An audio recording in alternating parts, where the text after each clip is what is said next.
So if you're keeping an eye on the market, you might have seen a new name pop up on the NASDAQ, Ferrovial. And no, it's not another tech startup. It's an infrastructure giant originally from Spain that's making a massive, all-in bet on America.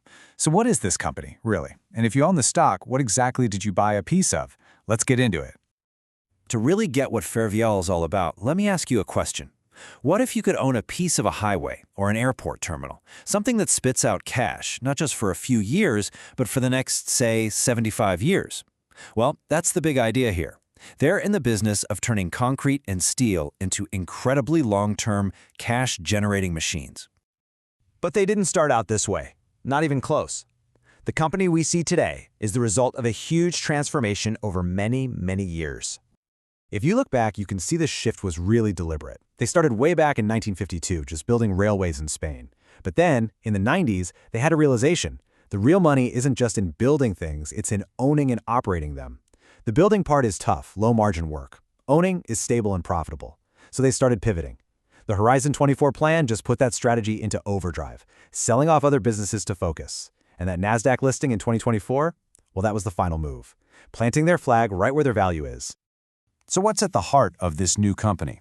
It really comes down to toll roads. But not just any toll roads. These things are absolute cash cows, and they're the engine that drives this entire company. And they're experts in a very specific kind called managed lanes. The easiest way to think about it is like a fast pass for the highway. You know, you're stuck in traffic, and there's that one lane zipping by. That's a managed lane. The price to use it changes based on how bad the traffic is. So the more clogged the free lanes get, the more people are willing to pay to get out of it. It's a pretty slick business model. And when we talk about long-term assets, we mean really long-term. Look at this number, 2098. No, that's not a typo. That's the year the contract, the concession, expires on Ferrovial's single most valuable asset, the 407 ETR toll road up in Canada. We're talking about more than 70 years of potential cash flow from just one highway. That kind of long-range visibility is almost unheard of for an investor. And this model has incredible pricing power, especially in the US. I mean, just look at these numbers. This isn't total revenue growth. This is the growth in what they make per car. The I-66 outside of DC jumped over 33% in 1 year. These roads aren't just keeping pace with inflation. They're absolutely crushing it. It just goes to show how much people are willing to pay to get their time back. This success in the US is really the key to the whole story. It's the reason a company from Spain has totally recentered its universe around North America. Now, if you only glanced at their revenue, you might get the wrong impression. You'd see a pretty diverse company. The US is the biggest slice, sure, but Poland is right there, and Spain's a solid contributor. But this picture, it's really misleading. Because this chart tells the real story. This is what the company is actually worth.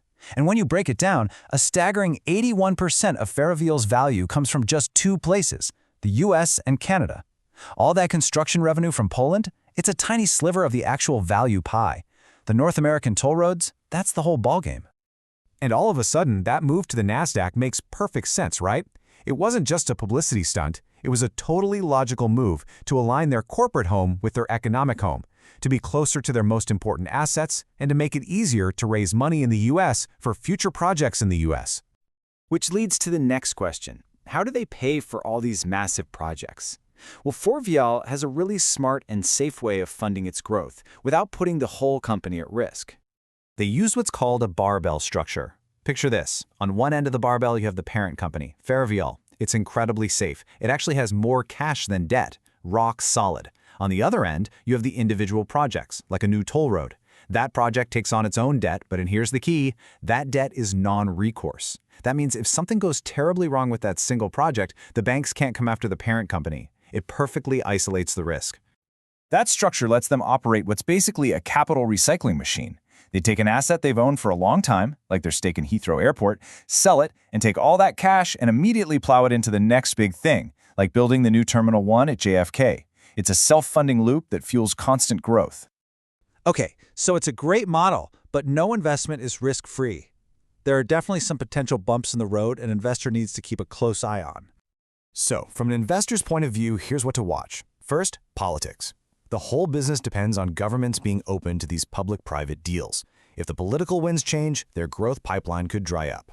Second, the economy. A deep recession means fewer people driving to work, fewer people flying for vacation. That hits revenue directly. Third, just getting the job done. Building something like a new airport terminal is monstrously complex. Delays and cost overruns are a constant threat.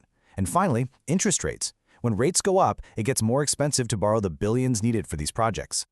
So at the end of the day, Ferrovial has made its choice very clear. It sold off its history to fund a huge, long-term bet on the future of American infrastructure.